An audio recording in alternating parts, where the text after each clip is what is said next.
دعوت کی بات شروع کی، حسنہ اور سیئہ کا مقابلہ کیا، اور سیئہ کو حسنہ نیکی سے دور کرنے کی بات کی، صبر کی بات کی اور عطا کی بات کی، اور ساتھ سمجھایا یاد رکھ لو اگر تمہیں شیطان کوئی وسوسہ ڈالے، تمہیں مشتعل کرے شیطان اور حدیں توڑنے کی طرف لے جائے اور غصے میں لے جائے،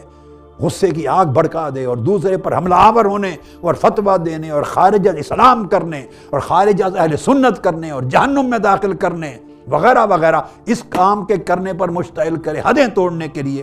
تو اللہ پاک نے فرمایا خبردار، اویئر رہو کہ شیطان کا نزغ ہے، یہ شیطان کا نزغ ہے، یہ تصویل ہے، وسوسہ پیدا کیا شیطان نے، اس نے چنگاری لگائی ہے، بھڑکایا ہے اندر آپ کو، اس نے ایسا کیا ایسا کر دو، اس نے یہ کہا اس کو نکال کے رکھ دو امت سے۔ یہ شیطان نے نزغ پیدا کیا، بھڑکایا آپ کو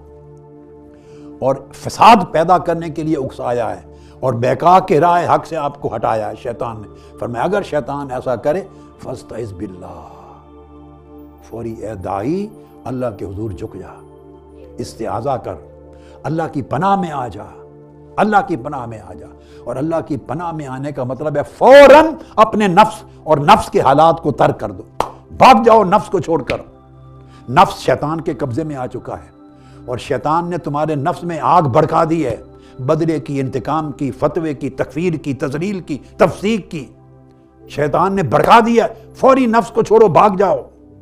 اللہ کی طرف، بھاگ جاؤ اللہ کی طرف، اللہ کی پناہ میں آ جاؤ۔ میرے مولا مجھے بچا لے نفس کے حملے سے، میرے اللہ مجھے بچا لے شیطان کے حملے سے۔ شیطان مجھے بھڑکا کے انتقام اور مقابلے پر لا رہا ہے، اور دعوت تو تواضع انکساری اور لا شے کا نام ہے، نفی انا کا نام ہے، انانیت کی نفی کا نام۔ فاستعذ باللہ، فوری اللہ کی پناہ میں آ جاؤ۔ انہ سمیع علیم، وہ سننے والا ہے تمہاری پکار کو، تمہاری التجا کو، اور وہ جانتا ہے کہ شیطان کہاں کہاں سے بھڑکاتا ہے، وسوسے ڈالتا ہے۔